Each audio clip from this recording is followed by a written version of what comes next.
Hi guys, my name is Lauren Schultz. Thanks for tuning in to our sneak peek into coaching.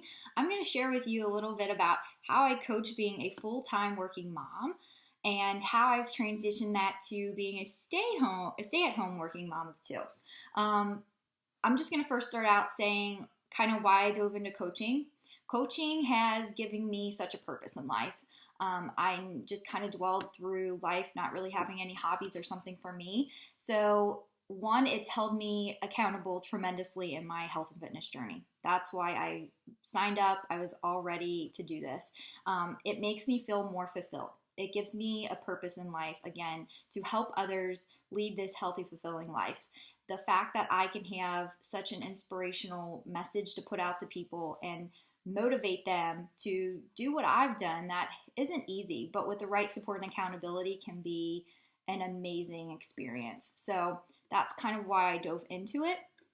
So outside of, my full-time job, this gave me something for me, my little outlet and my little slice of heaven, because I really truly enjoy doing it. So one of the biggest ways I helped grow my business and continue to grow my business is being on social media.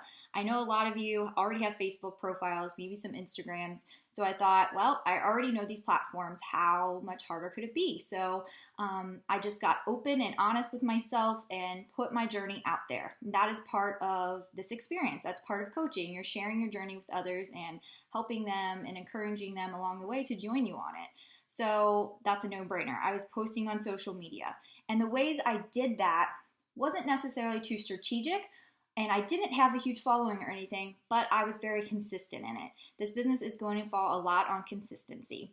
But I did have to have kind of a plan in place since I worked a 40-hour-a-week job. I had two kids, one who was just around 2 at the time.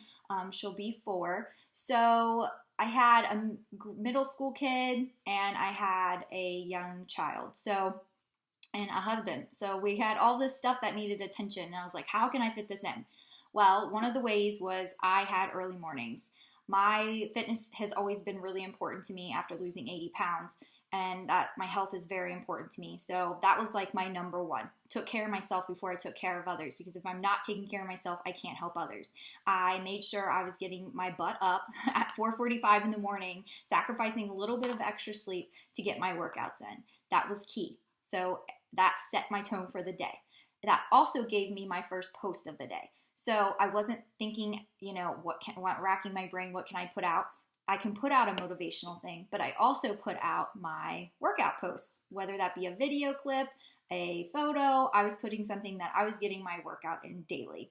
So I would post that before work. So that's one of my posts that I got in before 7 a.m. before I had to be at my job. I was scheduling posts. I was thinking of things. If I saw things on Pinterest, I was saving them to my phone in my images or copy and pasting them to my notes section. Things and ideas that I want to stick in my back pocket so that I had them on my mobile to go, thing. So there's all kinds of apps and things that you can use, but I just wanted accessibility whenever and wherever. So scheduling posts is a big way that you can help alleviate some of the stress of working full time and being a coach, whether that be hobby or business building.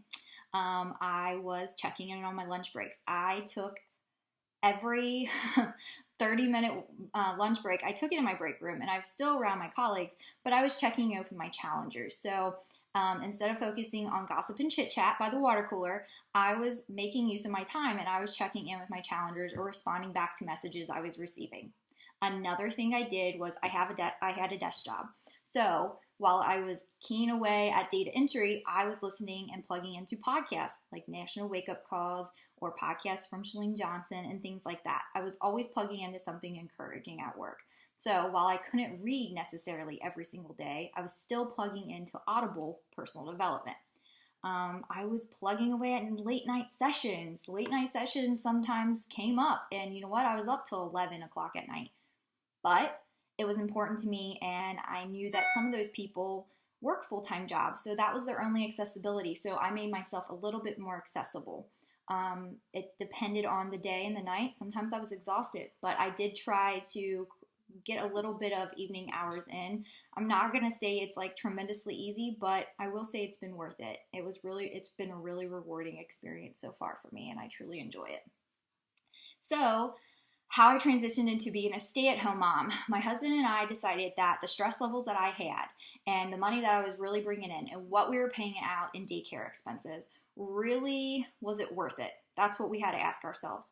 So as of December 18th, 2015, I decided to be a full-time Beachbody coach and a stay-at-home mom, two things that are very important to me. I'm able to be present in my daughter's lives right now, which is just mind-blowing to me because I've never been able to do this.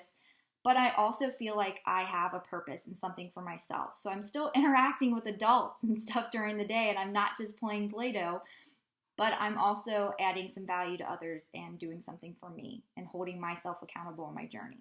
Now, just because I'm a stay-at-home mom doesn't mean that I don't follow a schedule. I am still getting up very early.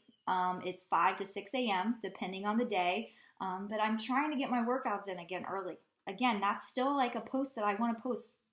Number one, I want to show that I'm still accountable in my journey. I want to show people that even though you're tired and exhausted and you still have kids, it's still important to work on yourself. So again, I'm sticking to a schedule. I'm getting my personal development in after I take my daughter to school. So my other daughter, she falls back to sleep. I get my personal development in. I work on connecting with new people, getting those in for the day, because that is key in this business, always adding to your network. And again, I do this all on social media. I'm not leaving the house. I literally get to work in my jammies and work from my phone or my laptop while my daughter is sleeping. So when she gets up, it could be another story. She's almost 4, so she is very much a mommy's girl, and she really does enjoy me being home, which just makes my heart smile.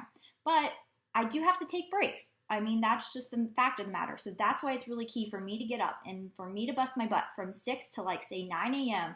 I'm covering a lot of ground so that when she gets up, I can have breakfast with her. I can spend a little time playing dress up or whatever it is, but I'm still able to focus and check in with people who are messaging me. So while I get things done around the house, I'm Facebook messaging back and forth or commenting back on people, posting on my photos on Instagram, things of that sort. I only manage what I can manage and what I feel like I can do at that time. So my schedule and that freedom is there. So if I want to take the afternoon off and take my daughter to Chuck E. Cheese or whatever, I can absolutely do that. But I do get up a lot earlier and I do get my stuff in because it's a priority to me. My business is a priority and I work 5 to 6 days a week on it. Am I working 8 hours a day? Absolutely not. But I have to be efficient with my time if I don't want to work 8 hours a day. And so that's kind of how I do it. Keeping my daughter occupied is key. I get Play-Doh out. We do iPads. We do all kinds of fun little hands-on things. She likes to color. She likes to play Barbie. So a lot of the time here we are sitting at like my kitchen table and she's preoccupied with something while mommy gets a little bit of work done.